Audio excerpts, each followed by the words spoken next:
So hi all, this is Nirvan Pawar, and today in this particular video I am going to talk about three major things. First, what are charges, second, some basic properties of charges, and third, continuous charge distribution. So watch that video till end and you will know it all.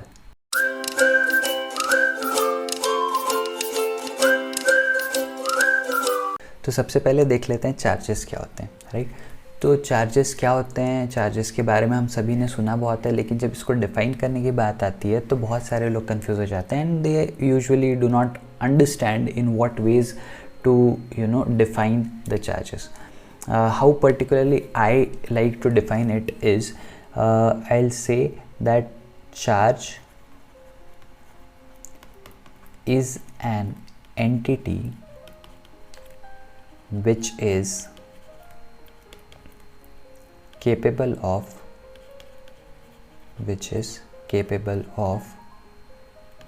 producing electric and magnetic field around it, right? क्या बोला मैंने? Charge is any entity which is capable of producing electric and magnetic field around itself, है ना. तो क्या होता है कि जब भी कोई एक चार्ज है, अगर वो चार्ज जब तक रुका हुआ होता है, एक स्टेशनरी स्टेज में होता है, एक स्टैटिक स्टेज में होता है, तब तक वो अपने अराउंड एक इलेक्ट्रिक फील्ड जनरेट कर रहा होता है. एट द सेम टाइम जब वही चार्ज मूव करना स्टार्ट करता है तो along with electric field when it starts moving, तो उसके मूवमेंट की वजह से करंट जनरेट होता है और उस करंट की वजह से एक मैग्नेटिक फील्ड उसके अराउंड जनरेट होती है, राइट. तो कोई भी चार्ज केपेबल है दोनों चीज़ें प्रोड्यूस करने का, इलेक्ट्रिक फील्ड भी और मैग्नेटिक फील्ड भी. But magnetic field only when the charge is moving, लेकिन जब तक चार्ज स्टेशनरी है तब तक सिर्फ इलेक्ट्रिक फील्ड रहेगी. जब चार्ज मूविंग है तब इलेक्ट्रिक और मैग्नेटिक दोनों फील्ड्स रहेगी, राइट है. तो इसीलिए चार्ज को मैं इस तरीके से डिफाइन करता हूँ कि charge can be any entity which is capable of producing electric and magnetic field around itself, right. Now हम देखते हैं चार्जेस के टाइप कितने होते हैं. तो काफ़ी सारे लोगों को इसके बारे में ऑलरेडी पता होगा, जिन लोगों को नहीं पता है वो लोग यहाँ पे समझ सकते हैं इस चीज़ को. तो तीन टाइप के चार्जेस होते हैं. एक होते हैं प्रोटॉन्स, एक होते हैं इलेक्ट्रॉन्स और थर्ड वन होते हैं न्यूट्रॉन्स, राइट. अब ये तीनों जो चार्जेस है, ये तीनों चार्जेस किस नेचर के होते हैं ये समझते हैं. प्रोटॉन्स जो है वो पॉजिटिव चार्जेस होते हैं, इलेक्ट्रॉन्स जो है वो नेगेटिव चार्जेस होते हैं और न्यूट्रॉन्स जो होते हैं उन पे कोई भी चार्ज नहीं होता, they are electrically neutral, right. तो ये तीन बेसिक टाइप्स ऑफ चार्जेस है. Protons are responsible for the positive charges, electrons are responsible for the negative charges and neutrons are just there which contribute in the mass particularly, लेकिन उनका charge generally नहीं होता, ठीक है. अब इन तीनों के बारे में हम लोग थोड़ा सा एक ब्रीफ ओवरव्यू ले लेते हैं और समझने का ट्राई करते हैं कि इनका मास कितना होता है और इनका चार्ज कितना होता है, राइट. तो हम ये तीनों ही जो चार्जेस है इनके हम मास और चार्जेस को समझने का ट्राई करते हैं. प्रोटॉन जो होता है इसका मास होता है 1.6 इंटू 10⁻⁻27 kg. क्या बोला मैंने? 1.6 into 10⁻⁻27 kg. This is the mass of proton. और यही इक्वल मास होता है किसका? न्यूट्रॉन का भी. तो इसलिए मैं न्यूट्रॉन के मास में भी लिख देता हूँ, it is 1.6 into 10⁻⁻27 kg, right है. तो ये क्या हो गए? ये दोनों मासेस हो गए किसके? प्रोटॉन के और न्यूट्रॉन के. Now let us talk about the mass of an electron. तो इलेक्ट्रॉन का मास कितना होता है? It is 9.1 into 10⁻⁻31 kg. सही है? कितना होता है? एक इलेक्ट्रॉन पे का मास होता है 9.1 into 10⁻⁻31 kg. So now let us talk about the charges that each one of them have. तो जैसा मैंने आपको बताया न्यूट्रॉन्स पे कोई चार्ज नहीं होता, इसलिए इसके ऊपर जो टोटल चार्ज होगा वो तो ज़ीरो होगा. साथ ही साथ अब जब प्रोटॉन्स और इलेक्ट्रॉन्स की बात करते हैं तो प्रोटॉन्स पॉजिटिवली चार्ज है, इलेक्ट्रॉन्स नेगेटिवली चार्ज है. दोनों का नेचर अलग अलग है, लेकिन दोनों का मैग्नीट्यूड ऑफ चार्ज जो है that remains same and that is equal to 1.67 into 10⁻⁻19 coulomb, right. तो अगर प्लस 1.67 इंटू 10⁻⁻19 कूलम चार्ज है एक प्रोटॉन के ऊपर, तो इलेक्ट्रॉन के ऊपर कितना चार्ज होगा? It would be minus 1.67 into 10⁻⁻19 coulomb, right. तो मैंने यहाँ पे आपको बता दिया कि जो तीनों टाइप्स ऑफ चार्जेस होते हैं उनका मास कितना होता है और उनके ऊपर चार्ज कितना होता है, right. Now here if you closely observe, आपको दिखेगा कि कुछ नंबर्स है, कुछ फिगर्स है जो बार बार रिपीट हो रहे हैं, राइट। जो मैंने आपको बताया भी कि सिंस प्रोटॉन और न्यूट्रॉन का मास सेम होगा, प्रोटॉन और इलेक्ट्रॉन का चार्ज सेम होगा, तो ये जो ऐसे कॉमन चीज़ें हैं इन लोगों को हम डिफ़ाइन कर देते हैं एक बेसिक टर्म के साथ। जो मेरा मास होता है 1.6 इंटू 10⁻⁻27 kg, इसको डिफ़ाइन किया जाता है एज 1 एटॉमिक मास यूनिट, जिसको मैं 1 AMU लिखता हूँ, सही है। तो मैंने बोला 1 AMU मतलब 1 एटॉमिक मास यूनिट, या इसको आप 1 यूनिट भी बोलते हो जनरली, 1 यूनिफाइड मास भी बोलते हो जनरली, तो ऐसे बहुत सारे टर्म्स होते हैं, लेकिन 1 atomic mass unit is basically the standard term which we use. तो 1.6 इंटू 10⁻⁻27 kg ये जो फिगर है ये can be represented as 1 AMU। तो अगर 1 AMU is the mass of a proton, तो 1 AMU would also be the mass of 1 neutron, right. तो इसको मैं लिख देता हूँ 1 AMU, सही है। और फिर अगर आप इसके सामने इलेक्ट्रॉन के मास को देखो तो 1.6 की जगह 9.1 है, अग्रीड, लेकिन इफ़ यू लुक एट 10 का पावर यू विल सी कि प्रोटॉन और न्यूट्रॉन के mass are in the range of 10⁻⁻27 kg और इलेक्ट्रॉन का मास इज 10⁻⁻31 kg। तो अगर आप देखो तो आपको समझ में आ जाएगा कि इलेक्ट्रॉन का जो मास है वो प्रोटॉन और न्यूट्रॉन के कंपैरिजन में 10,000 टाइम्स छोटा है, right, because it is they have the difference of 10⁻⁴, right. तो अगर आप देखो तो इलेक्ट्रॉन का जो मास है that is 10⁻⁴, that means 10,000 times smaller than the mass of proton and neutron, and therefore हम इलेक्ट्रॉन के मास को नेग्लिजिबल भी कंसिडर करते हैं for most of the cases. Only if you are doing some calculations जहाँ पे बहुत ज़्यादा प्रिसाइज कैलकुलेशन करना है, only there will be using the mass of electron as its actual value, that is 9.1 into 10⁻⁻31 kg, और else हम बाकी सारे ही प्लेसेस पे इलेक्ट्रॉन के मास को जब कभी हम AMU का कैलकुलेशन कर रहे होते हैं, जब हम AMU के टर्म्स में कैलकुलेशन कर रहे होते हैं, तो हर उन जगहों पे हम इलेक्ट्रॉन के मास को नेग्लिजिबल कंसिडर करते हैं, राइट। इसी तरीके से जब हम चार्जेस को देखेंगे तो जो 1.67 इंटू 10⁻⁻19 कूलम वाला फिगर है इसको हम रिप्रेजेंट करते हैं E के साथ, राइट। तो मैं इसको लिखूंगा प्लस E, है ना, जो चार्ज ऑन प्रोटॉन है, और उसी तरीके से इलेक्ट्रॉन के मास को मैं लिखूंगा माइनस E, राइट। तो जो चार्ज है वो प्रोटॉन के ऊपर प्लस E होगा और जो इलेक्ट्रॉन है उसके ऊपर माइनस E होगा। E की वैल्यू कितनी है? 1.67 इंटू 10⁻⁻19 कूलम। तो आई होप आपको चार्ज क्या होता है ये समझ में आ गया होगा, और चार्जेस के तीनों टाइप्स समझ में आ गए होंगे, किसका क्या नेचर है ये भी समझ में आ गया होगा, और सबके मास और चार्जेस भी पता चल गए होंगे।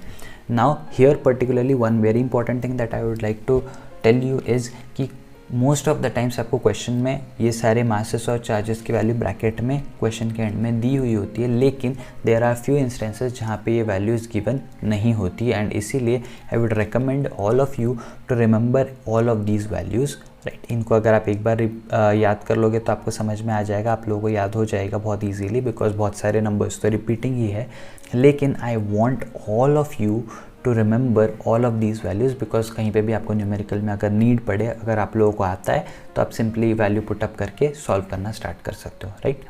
Now having said that, let's move on to the next thing, that is the basic properties of charges. तो अभी तो हमने चार्जेस को देख लिया, अभी हमने चार्जेस को समझ लिया, उनके मास और चार्ज के बारे में भी पढ़ लिया, लेकिन अब ये जो चार्जेस होते हैं इनकी बेसिक प्रॉपर्टीज़ क्या होती है वो स्टडी कर लेते हैं, राइट। तो चार्जेस की 3 बेसिक प्रॉपर्टीज़ होती है, राइट, जिनको मैं एक के बाद एक अब यहाँ पे लिस्ट करूँगा और आप लोगों को उनके बारे में बताऊँगा। First is charges are additive in nature. क्या बोला मैंने? चार्जेस जो होते हैं ये एडिटिव होते हैं नेचर में। एडिटिव होने का मीनिंग क्या है सर? एडिटिव होने का बहुत सिंपल सा मीनिंग है कि जैसे आप नॉर्मल नंबर्स को मैथ्स में ऐड और सब्ट्रैक्ट करते हो, उसी तरीके से आप किसी भी चीज़ पे चार्जेस जो होते हैं उनको भी आप ऐड और सब्ट्रैक्ट कर सकते हो। सपोज़ आपके पास कोई एक पर्टिकुलर बॉडी है, राइट, जिसके ऊपर आपका टोटल चार्ज जो है +3e है। आपने सपोज़ इसमें के अंदर 2e मतलब 2 प्रोटॉन्स का अगर आपने एडिशन कर दिया तो ये कितना हो जाएगा? अब इसके ऊपर जो चार्ज आ जाएगा वो हो जाएगा +5e का, राइट।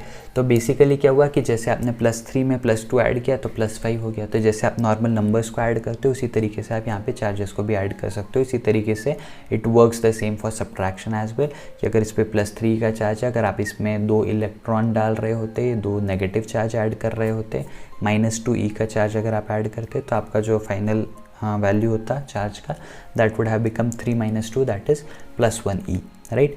E क्या है, वही जो मैंने अभी आपको थोड़ी देर पहले बताया, E is the value of charge 1.67 × 10⁻⁻19 coulomb, right. तो ये होगी आपकी चार्जेस की first basic property, right. The second basic property of charges is that charges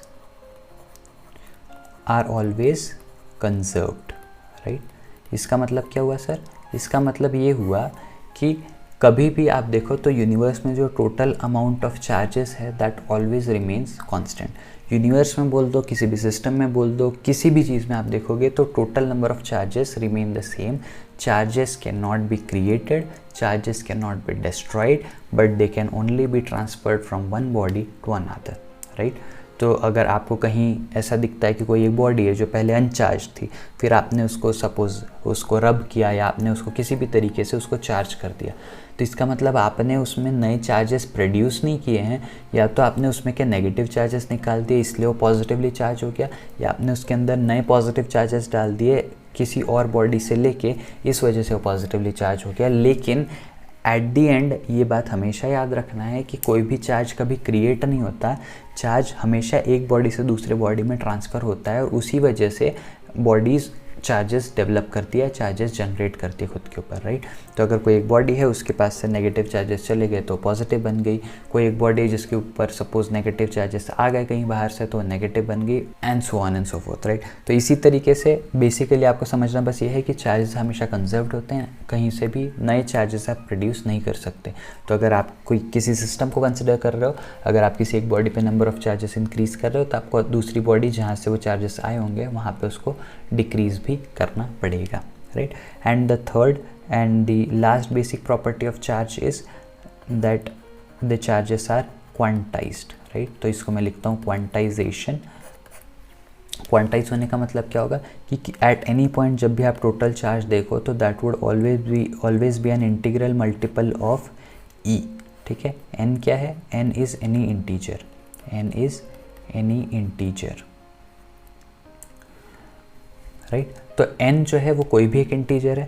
तो अगर आप देखो तो हमेशा किसी भी बॉडी पे अगर आप चार्ज देखोगे तो that would always be an integral multiple of this E which is 1.67 × 10⁻⁻19 coulomb, right. Sense भी बनता है बिकॉज मैंने आपको जैसा बताया कि जो चार्जेस होते हैं इनके 3 ही टाइप है, राइट।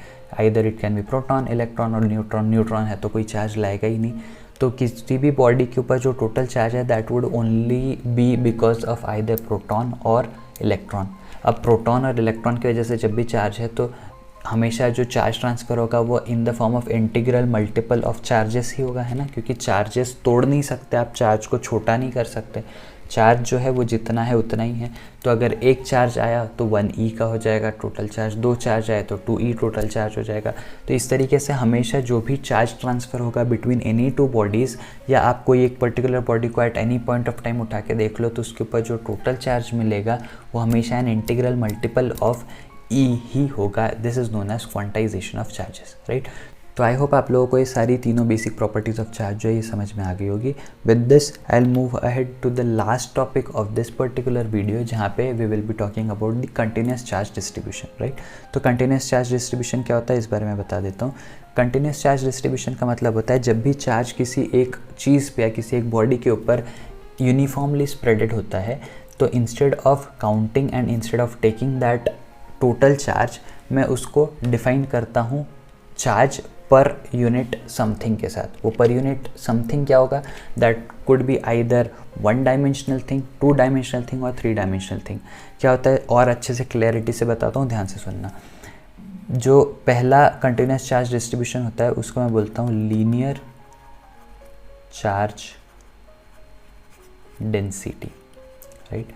तो इसका मतलब अगर आपके पास कोई सपोज वायर है या इस तरीके की कोई भी 1 डायमेंशनल चीज़ है जिसके ऊपर यूनिफॉर्मली चार्जेस स्प्रेडेड है, राइट। तो सपोज मैं कंसिडर कर लेता हूँ कि यहाँ पे मेरे पास एक रॉड है जो कि पॉजिटिवली चार्ज्ड है, और मैंने आपको बता दिया कि ये जो पॉजिटिव चार्ज है यूनिफॉर्मली स्प्रेडेड है अक्रॉस दिस रॉड।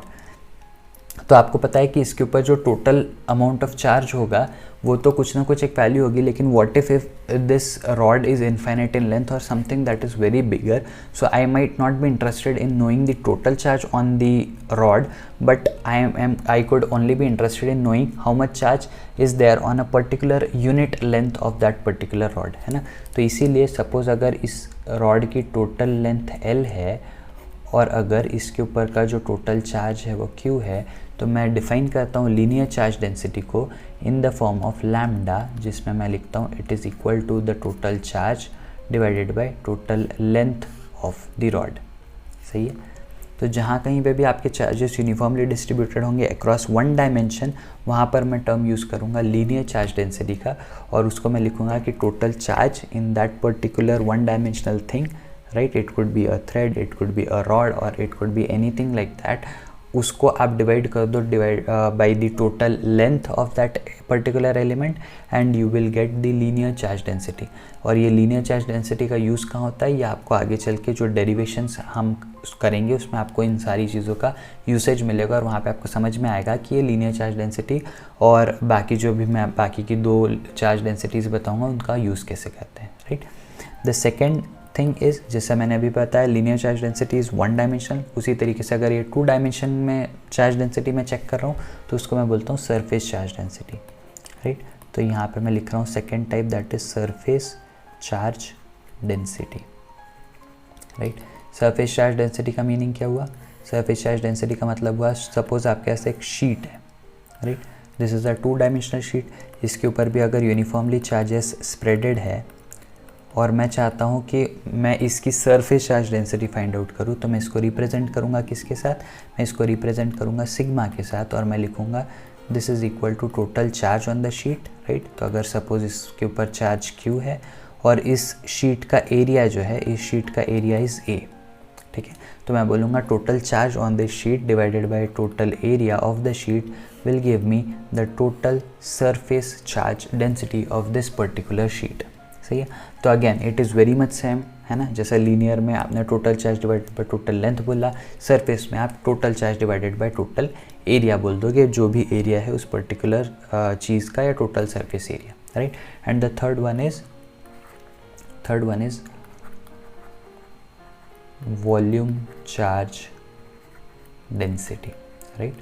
तो अगेन जैसा वन डायमेंशन और टू डायमेंशन हमने देखा, उसी तरीके से अगर थ्री डायमेंशन में चार्ज इक्वली स्प्रेडेड है, सपोज आपके पास एक क्यूब है, राइट, थ्री डायमेंशनल क्यूब, और इसके ऊपर सारे चार्जेस जो है यूनिफॉर्मली डिस्ट्रीब्यूटेड है, राइट। ऐसे केस में अगर मैं आपको पूछता हूँ कि इसकी वॉल्यूमेट्रिक चार्ज डेंसिटी कितनी होगी, तो आप इसको रिप्रेजेंट करोगे रो के साथ और आप बोलोगे इसके ऊपर जो भी टोटल चार्ज है Q, राइट, सपोज इस पर टोटल चार्ज Q था और इस पर्टिकुलर क्यूब का टोटल वॉल्यूम V था, तो आप टोटल चार्ज को टोटल वॉल्यूम ऑफ क्यूब से डिवाइड कर दोगे तो आपको क्या मिल जाएगा, वॉल्यूम चार्ज डेंसिटी, राइट।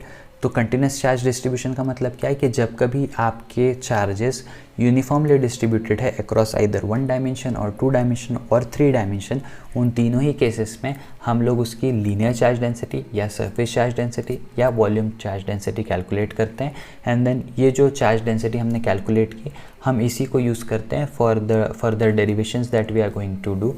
तो जब हम उन पर्टिकुलर पार्ट्स पे आएंगे तब आप लोगों को ये सारे चार्ज डेंसिटीज़ का एग्जैक्ट सिग्निफिकेंस जो है वो समझ में आ जाएगा।